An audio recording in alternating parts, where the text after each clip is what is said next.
Hey beginners, welcome back to my channel सुकन्या's Makeover Mantra। अगर आप मेरे चैनल पर नए हैं तो मैं हूँ Sukanya. Hey everyone, welcome back to my channel सुकन्या's Makeover Mantra। अगर आप मेरे चैनल पर नए हैं तो मैं हूँ सुकन्या। थंबनेल और टाइटल देख के पता चल ही गया होगा आप लोगों को कि ये वीडियो बिगिनर्स के लिए step by step makeup tutorial है with very minimum products and tools. और उसके साथ साथ इस वीडियो में मैं मेकअप की कुछ टिप्स एंड ट्रिक्स भी आप लोगों के साथ शेयर करूंगी। सामने दुर्गा पूजा, फिर दिवाली, तो फेस्टिवल सीजन तो शुरू हो ही गई है और उसके बाद वेडिंग्स भी है।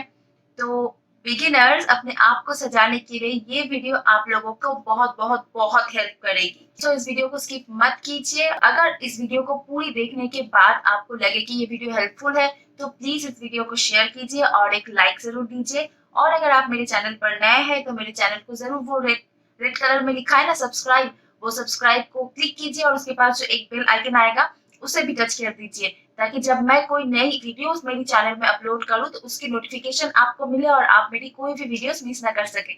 So without wasting any time let's get jump into the video. Makeup शुरू करने से पहले फर्स्ट जो है अपनी स्किन को प्रिपेयर करना। अपनी मेकअप बेस को फ्लॉलेस दिखाने के लिए स्किन को टोनिंग मॉइस्चराइजिंग करना बहुत जरूरी है। तो मॉइस्चराइजर को स्किप मत कीजिए वरना आप जो फिनिशिंग चाहते हैं, आप जो लुक चाहते हैं वो फ्लॉलेस मेकअप लुक कभी नहीं आएगा आपकी स्किन पे। तो मैंने अपनी स्किन को अच्छे से फेस वॉश कर लिया है, उसके बाद टोनर, मॉइस्चराइजर और सनस्क्रीन भी अप्लाई कर लिया है।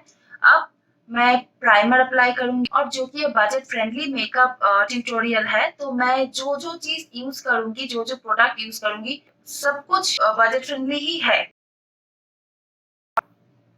ये 3-in-1 प्राइम, प्रोटेक्ट्स और मॉइस्चराइज करता है। इनसाइड का primer normal to dry skin के लिए ये प्राइमर बहुत अच्छी है और इसका प्राइस है 240। जिन लोगों की स्किन बहुत ऑयली है मेरी तरह, जो कि मेरी स्किन बहुत ऑयली है और बहुत स्वेट भी होती है मेरे स्किन पे, मेरे टी जोन पे, तो उन लोगों के लिए मैं बोलूंगी लैक्मे एब्सोल्यूट का ब्लर परफेक्ट प्राइमर। ये बहुत अच्छी है प्राइमर और इसका एक छोटा वर्जन भी आती है 10 ग्राम का, वो शायद 230 या 250 रुपीज में आ जाएगी। तो आप लोगों को ये बड़ी वाली खरीदने की कोई जरूरत नहीं, आप छोटा वाला खरीद सकते हैं, फिर ट्राई कर सकते हैं। अगर अच्छी नहीं लगी तो ज्यादा मनी वेस्ट नहीं होगी। तो मैं ये प्राइमर यूज करूंगी और जब विंटर होती है तो विंटर में मैं ये प्राइमर यूज करती हूँ। बहुत कम आपको प्राइमर लेना है और पहले अपनी प्रॉब्लम एरिया यानी टी जोन, जहां जहां पे पोर्स निकली हुई है उस जगह पे आपको प्राइमर अप्लाई करनी है। और प्राइमर को आपको रब नहीं करनी, बस प्रेस और पुल बहुत हल्के हाथों से, जो कि मेरी करते करते प्रैक्टिस हो गई है। तो आप लोगों को देख के लग रहा होगा कि मैं बस रब कर रही हूँ, मगर मैं बिल्कुल भी रब नहीं कर रही हूँ। बस एक स्ट्रोक में इसे जितनी हो सके प्रेस करके पुल करने की कोशिश कर रही हूँ। और हाँ, बिल्कुल फेदर टच, मतलब ऐसे ऐसे जबरदस्ती नहीं करनी है अपनी फेस के ऊपर प्राइमर या फिर कोई भी प्रोडक्ट्स को लेके। जैसे फेदर टच होती है ना बहुत हल्के, वैसे आप अपनी हाथ को चलाइए स्किन के ऊपर। आप देख सकते हैं मेरे टी जोन पे एक स्मूथ बेस क्रिएट हो गया है, मेरे पोर्स के ऊपर भी एक स्मूथ लेयर पड़ चुकी है प्राइमर का। तो इसके बाद जब मैं फाउंडेशन अप्लाई करूंगी तो ये इवन स्प्रेड होगी मेरे फेस में। मुझे प्राइमर सिर्फ टी जोन पे नहीं पूरी फेस पे अप्लाई करना पसंद है, तो इसलिए मैं पूरी फेस पे प्राइमर अप्लाई करती हूँ। जब भी आप मेकअप करेंगे नेक को कभी स्किप मत कीजिए, क्योंकि फेस और नेक का जो टोन है वो थोड़ा अलग है। और नेक में अगर आपने मेकअप नहीं किया और सिर्फ फेस पे किया तो वो एक मास्क की तरह दिखेगी, इसीलिए नेक को कभी स्किप मत कीजिए। फेस और नेक की टोन जो है ना वो हमेशा सिमिलर रखने की कोशिश कीजिए। तो इसीलिए मैं नेक पर भी प्राइमर लगाती हूँ।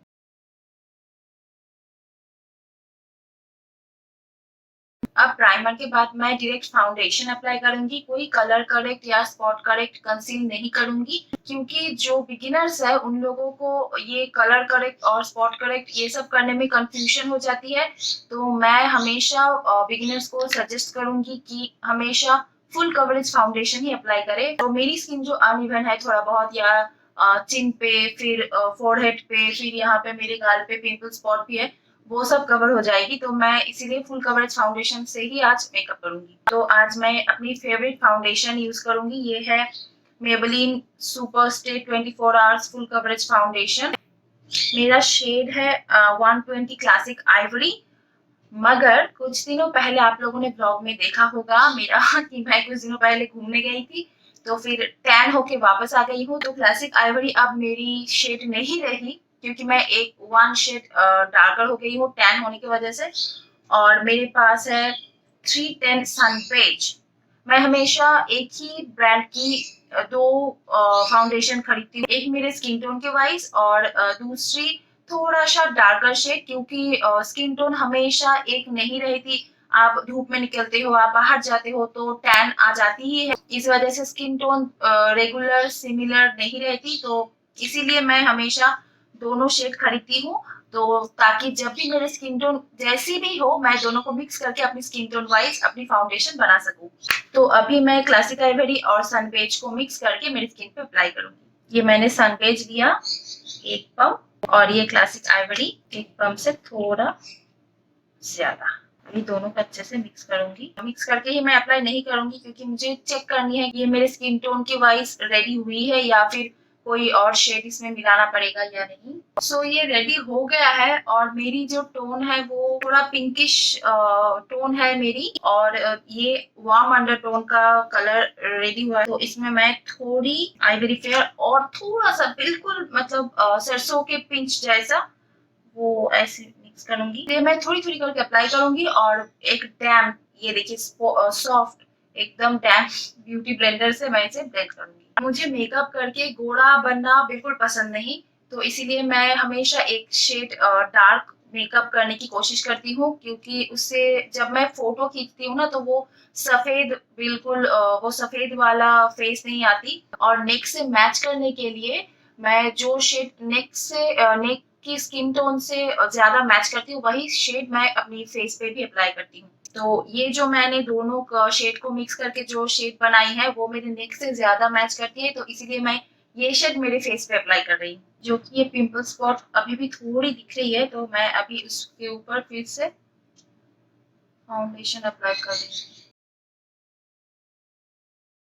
और ब्यूटी ब्लेंडर से तब तक आप प्रेस नॉट रब, प्रेस करके ऐसे तब तक आप इसे ब्लेंड करते रहिए जब तक फाउंडेशन स्किन की तरह नहीं दिखे, नेचुरल स्किन की तरह। तो इसीलिए अपनी फेस पे टाइम दीजिए, तभी आपकी फेस फ्लॉलेस दिखेगी, एकदम नेचुरल न्यूड दिखेगी। हमेशा अपनी मेकअप हेयर लाइन पे मिला दीजिए। एक्स्ट्रा फाउंडेशन लेके आपको हेयर लाइन पे नहीं रब करनी है या मिलानी नहीं है। जो भी आपके ब्लेंडर में है, आप ऐसे डैम करते करते हेयर लाइन तक जाइए, क्योंकि वरना हेयर लाइन पे अलग एक टोन दिखने लगेगी, तो वो बहुत बुरी लगती है दिखने में।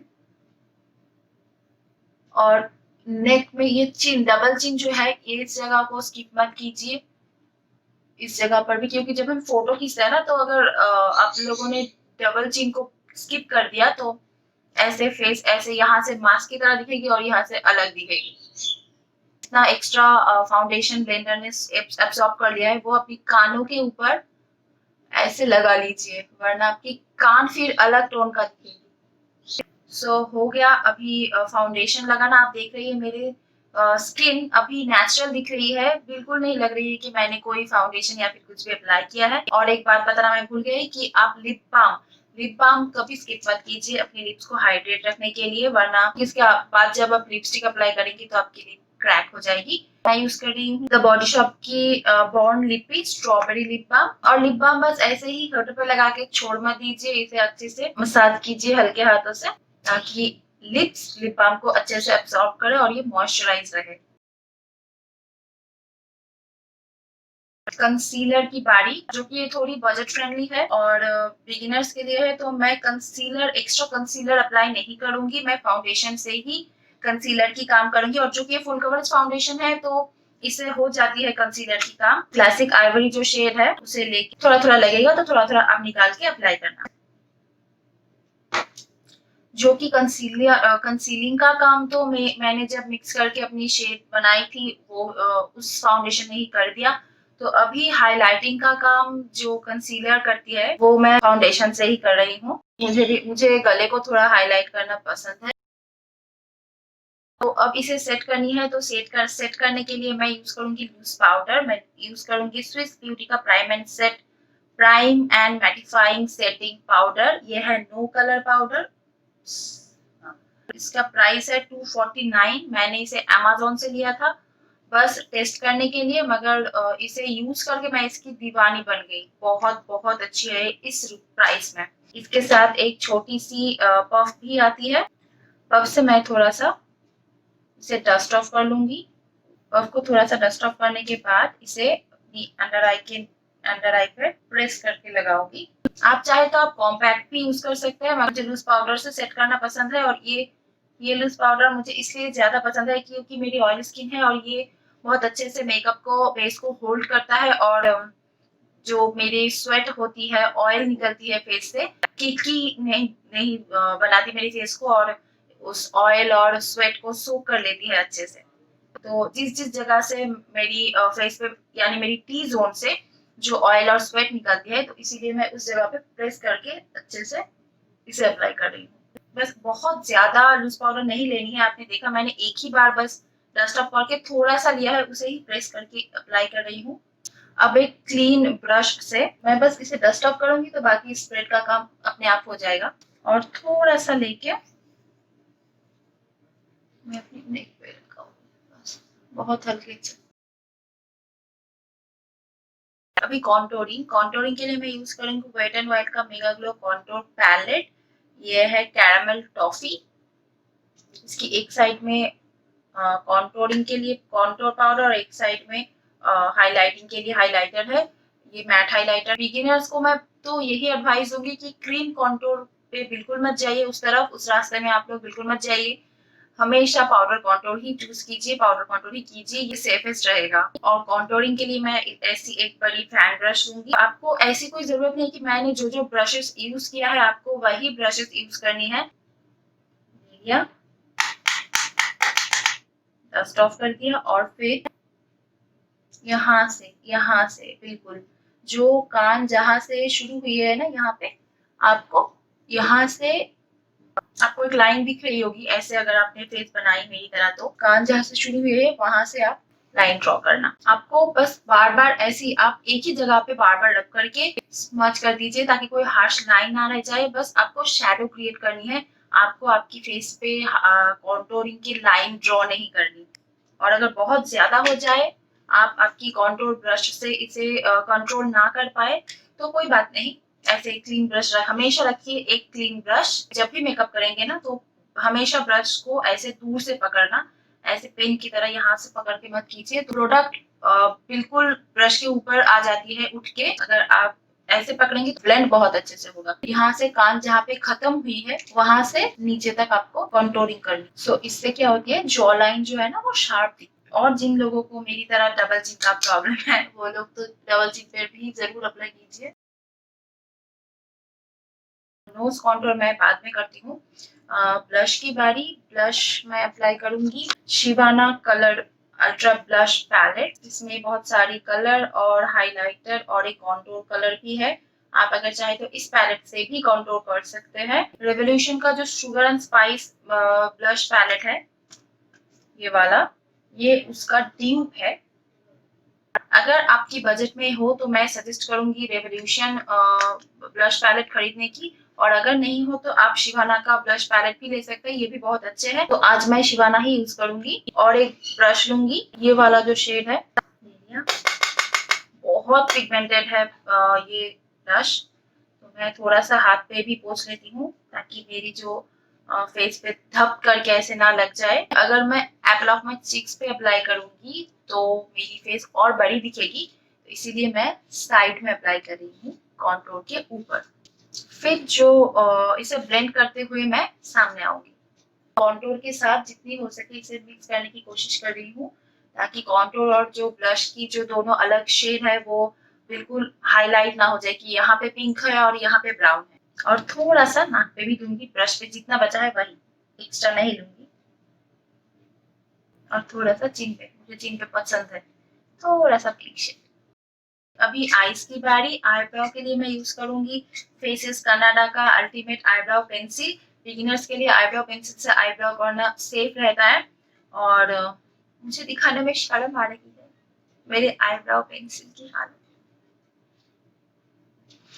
ये मैं इतनी यूज करती हूँ इसकी साइज आपको बता देगी कि मैंने इसे कितना यूज किया है।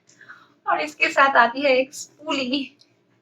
ये है मेरे आईब्रो पेंसिल की हालत। सो पहले मैं अपनी आईब्रो को कोम कर लूंगी।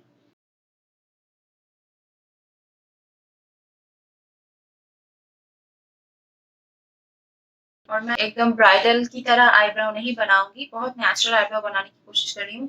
बस बीच बीच में जो गैप है ना हेयर्स की, वही को फिल करूंगी।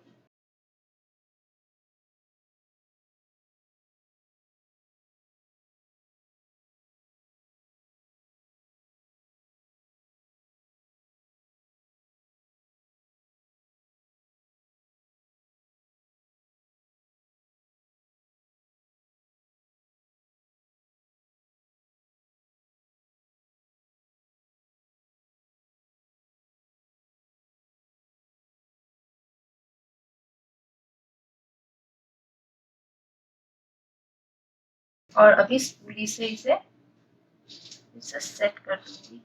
ऐसे आईब्रो बनाने से क्या होता है ना कि आपको कंसीलर से आईब्रो क्लीन करने की, सेट करने की, फिर शेप देने की कोई जरूरत नहीं पड़ती।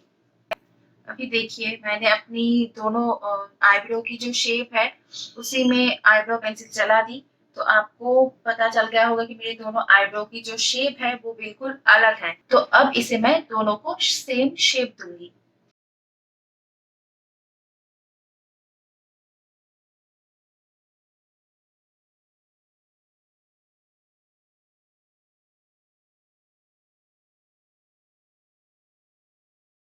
अभी आईब्रो हो गया मेरा डन।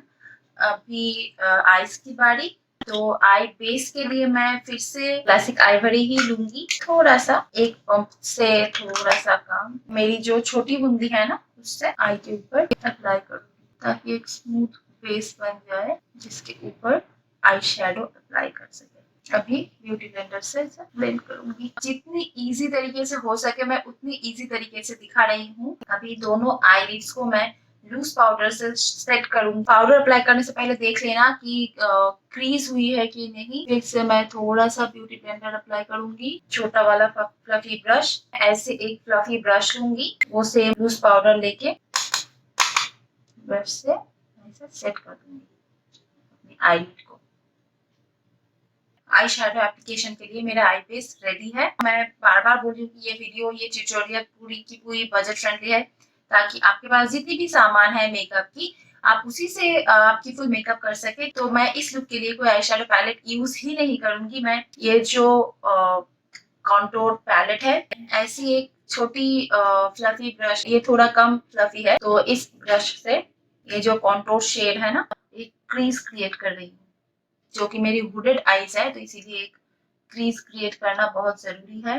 अब देखिए मैंने इस आई ब्रश को भी मिडिल से पकड़ा है, थोड़ा और लेके मैं फिर से इसके ऊपर अप्लाई करूंगी। मैंने एक यहाँ पे एक्स्ट्रा क्रीज बनाई है, अभी और भी अच्छे से आप लोगों को समझ आएगी। अब मैं इस शिवाना की पैलेट से ऐसी एक ब्रश, इसे मैक्सिमम मैं हाईलाइटिंग के लिए यूज करती हूँ, वो आईब्रो और इनर कॉर्नर पे आईज की। मगर अभी मैं इसी ब्रश से, इस आई शेडो पैलेट से ये पिंक शेड लूंगी और अपनी आई लीड्स पे अप्लाई करूंगी। मैं बार बार इसीलिए ऐसे इसे डस्ट ऑफ कर रही हूँ ताकि जो एक्स्ट्रा फॉल आउट है ना वो मेरे अंडर आई तक ना गिरे। यहाँ पे आपको जो ब्राउ बोन है ना, यहाँ पे आपको एक बोन आते हैं ना, यहाँ तक आपको ये पिंक शेड लानी है। अब अप्लाई करने के बाद इसे स्मज कर दीजिए। और वो जो क्लीन ब्रश है ना, उससे आप इसका जो आउटलाइन है उसे भी एक अच्छे से, बस क्लीन, इसमें कोई शेड नहीं है, ये क्लीन ब्रश है, इससे आप इसे स्मच कर दीजिए ताकि कोई हार्श लाइन ना रह जाए और नेचुरल दिखे आपकी आईज। और अगर आपको इस तरीके से आई शेडो अप्लाई करना में दिक्कत हो रही है, ये भी आपको लग रहा है कि ये बहुत हार्ड हो जाएगा आपके लिए, तो आप सिंपल से उंगली से ऐसे डी करके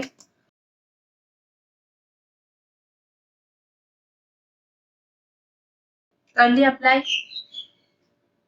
अभी इस ब्रश से कॉन्टोर शेड लीजिए और क्लीन ब्रश से एजेस को स्मच कर दीजिए। नेक्स्ट क्या करनी है, अपनी आईज को डेप्थ देने के लिए, क्योंकि अगर हमने सिर्फ आईलिड्स को कलर से शेड से हाईलाइट किया और अगर अंडर आई को कुछ भी नहीं किया, ऐसे ही छोड़ दी, तो आईज ना छोटी दिखने लगती है, वो बड़ी खिली हुई आईज नहीं दिखती। तो इसीलिए इस ब्रश से सेम कॉन्टोर शेड या फिर कोई भी ब्राउन शेड लेके, नहीं क्रीज नहीं हुई है, लोअर लैश के नीचे आपको लगा देना है। इससे क्या होती है ना, ये देखिए आई पूरी आई एकदम कंप्लीट दिखती है। आपको ब्राउन शेड लगानी है, ऑरेंज नहीं। मैंने बहुत ऐसे लोगों को देखा है कि ब्राउन की जगह ऑरेंज लगा के निकल गए, मगर ऑरेंज मत लगाइए, ब्राउन शेड लगाइए। फिर जो क्लीन ब्रश है ना, एजेस को स्मच कर देंगे। अभी काजल से मैं यूज कर रही हूँ कलर बार का ब्लैक 001। इससे मैं अपनी जो टाइट लाइन है अपर लैश की, उसे ड्रॉ करूंगी। अभी नेक्स्ट आईलाइनर में अप्लाई करूंगी मेबेलिन का कोलोसल बोल्ड आईलाइनर। जिन लोगों की हुडेड आईज है वो लोग जितनी थिन हो सके अपने आईलाइनर को ड्रॉ कीजिए, ताकि आपकी आईलिड्स जो है वो दिखे। वरना अगर आपने ज्यादा थिक यानी मोटा करके आईलाइनर अप्लाई किया तो आपकी जो आईलिड्स है ना वो लाइनर में छुप जाती है। अभी नेक्स्ट है मस्कारा की बारी। तो मस्कारा अप्लाई करने से पहले आईलैश को कवर कर लूंगी अच्छे से, बस एक बार ऐसे कर्ल करके छोड़ दिया, ऐसे नहीं। मस्कारा मैं अप्लाई करूंगी मेबेलिन का हाइपर कर्ल मस्कारा। ये वॉशेबल है और इसका एक वाटरप्रूफ रेंज भी है, और 2-3 कोट मैं लगाऊंगी मस्कारा की, बस एक नहीं। और लोअर लैश में भी 2-3 कोट मस्कारा लगाऊंगी, ताकि अच्छे से लोअर लैश भी दिखे। अगर आपकी मस्कारा हो, आईलाइनर हो, कुछ भी हो, अगर कहीं पर भी लग जाए, लीड्स पे लग जाए या फिर नीचे लग जाए, तो जब वो ड्राई हो जाए तब ऐसे एक ईयरबड या फिर क्यूपिड लेना और उसे ऐसे क्लीन कर लेना। क्योंकि जब अगर वो गीला रहे तब अगर आपने उसे पोंछने की या फिर क्लीन करने की कोशिश की तो वो फैल जाता है। लोअर लैश के नीचे ऐसे हल्के से रब करूंगी तो वो निकल जाएगा। अभी मैं काजल नहीं यूज अप्लाई करूंगी, मैं यूज करूंगी लैक्मे आइकॉनिक का व्हाइट लाइनर। आप स्किन कलर का भी लाइनर अप्लाई कर सकते हैं। मैं अभी व्हाइट लाइनर अप्लाई करूंगी। इससे क्या होती है, आईज थोड़ा बड़ी और खिली हुई दिखती है। अभी nose contour, same contour shade लेके जिस जिस ब्रश से मैंने क्रीज ड्रॉ की थी उसी ब्रश से नोज कॉन्टोर करूंगी। उससे पहले थोड़ा सा, क्योंकि मुझे अभी थोड़ा सा पसीना आ रहा है, तो मैं इस ब्लेंडर से, जब भी आप नोज कॉन्टोर करें हमेशा मिरर में अपनी फेस को सीधा ऐसे देखिए, फिर अपनी नोज को कॉन्टोर करें। नाउ अभी मैंने शेड अप्लाई कर दी, अभी इस क्लीन ब्रश से इसे स्मच कर दूंगी। अभी लिपस्टिक अप्लाई करने से पहले इस मेकअप को फिक्स करनी है, तो इसके लिए फिक्सिंग स्प्रे बहुत जरूरी है। मैं यूज करूंगी स्विस ब्यूटी का मेकअप फिक्सर। ये भी शायद 249 रुपीज का है। और एक बात, फिक्सर लगाने के बाद जब तक ना ये सूख जाए बात मत कीजिए, स्माइल मत कीजिए, वरना जो आपकी फाइन लाइंस आ जाएगी ना वो वैसे ही दिखेगी। आप सोच रहे होंगे कि मैंने फिक्सर अप्लाई करने के बाद सूखने से पहले ब्यूटी ब्लेंडर क्यों अप्लाई किया। इस ब्यूटी ब्लेंडर से फिक्सर को मैंने अच्छे से प्रेस कर करके सेट कर दिया है, ताकि फिक्सर जो काम है, फिक्सर का जो काम है फिक्स करना मेकअप को, तो वो और अच्छे से फिक्स कर सके। अभी हाइलाइटर अप्लाई करूंगी आईज के इनर कॉर्नर पे और ब्राउ बोन पे। तो मैं ये वाला ब्रश यूज करूंगी, पहले थोड़ा सही से क्लीन कर देती हूँ क्योंकि इससे मैंने ब्लश लगाया था आंखों पे। शिवाना का पैलेट में ही हाइलाइटर भी दिया हुआ है, तो इसी हाइलाइटर को मैं अप्लाई करूंगी। इस हाइलाइटर का एक प्रॉब्लम है कि ये अच्छे से स्प्रेड नहीं होती, स्मज नहीं होती। जो रेवोल्यूशन की जो पैलेट में है वो हाइलाइटर बहुत अच्छे से स्प्रेड हो जाती है। बस अपनी ब्राउ बोन के ऊपर लगा रही हूँ मैं, अंदर तक स्प्रेड नहीं कर रही, ताकि जो आप देख सकते हैं कि दोनों आईज में ये ब्राउ थोड़ा सा लिफ्ट लग रही है, आई भी लिफ्ट कर गई। नाउ इनर कॉर्नर पे, आपको इनर कॉर्नर पे बहुत ज्यादा हाइलाइटर नहीं लगानी, ताकि आए लोगों को देखे कि इसने इनर कॉर्नर पर हाइलाइटर लगाया है। बस आपको इतना लगानी है कि आई है वो ब्राइट दिखे। अगर आपको ये आई लुक ज्यादा मैट लग रही है तो आप इस हाइलाइटर को छोटी उंगली में लेकर आई बॉल के ऊपर ऐसे थोड़ा सा लगा दीजिए। ये आप आईलाइनर अप्लाई करने से पहले भी कर सकते हैं। से ऐसे एक फैन ब्रश लेके अपनी हाईएस्ट पॉइंट पे अपनी फेस पे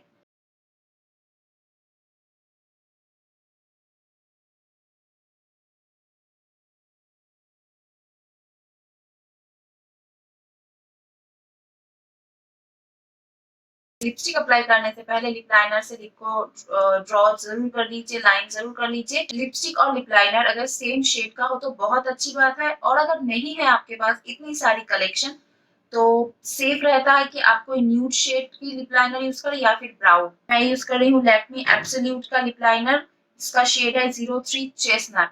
और अगर आपकी लिप लाइनर और लिप कलर की शेड अलग हो तो लिप लाइनर को लगाने के बाद हमेशा थोड़ा सा स्पंज करके लिप्स के अंदर की तरफ आप लाने की कोशिश करना। नेक्स्ट है लिपस्टिक की बारी। लिपस्टिक मैं यूज करूंगी एक न्यूड शेड अप्लाई करूंगी। ये है लोटस का लिपस्टिक, ये है लोटस 647 न्यूड ग्लो। मैंने इयररिंग्स और मेरी हेयर स्टाइल कर ली है। ये है मेरी फाइनल लुक। आप लोग ये लुक किसी भी आउटफिट के साथ क्रिएट कर सकते हैं, वेस्टर्न हो, इंडियन हो, साड़ी हो, किसी भी के साथ भी मैंने ऐसी नेचुरल और बिल्कुल सिंपल सा लुक रखा है। तो आप मेरे कमेंट में जरूर बताना कि आपको ये वीडियो, ये मेकअप ट्यूटोरियल कैसा लगा। आपको और कौन कौन सी चीज में वीडियो देखनी है, कौन कौन सी टॉपिक में वीडियो देखनी है, तो अगर आप मुझे बताना चाहते हैं तो आप मुझे नीचे कमेंट सेक्शन पे भी बता सकते हैं, या फिर आप मुझे इंस्टाग्राम हैंडल और मेरी फेसबुक पेज पर भी डीएम कर सकते हैं। मैं उन दोनों की लिंक डिस्क्रिप्शन बॉक्स पे डाल दूंगी। सब लोग बहुत अच्छे से रहिए, मिलते हैं मेरे नेक्स्ट वीडियो पे, तब तक के लिए बाय बाय।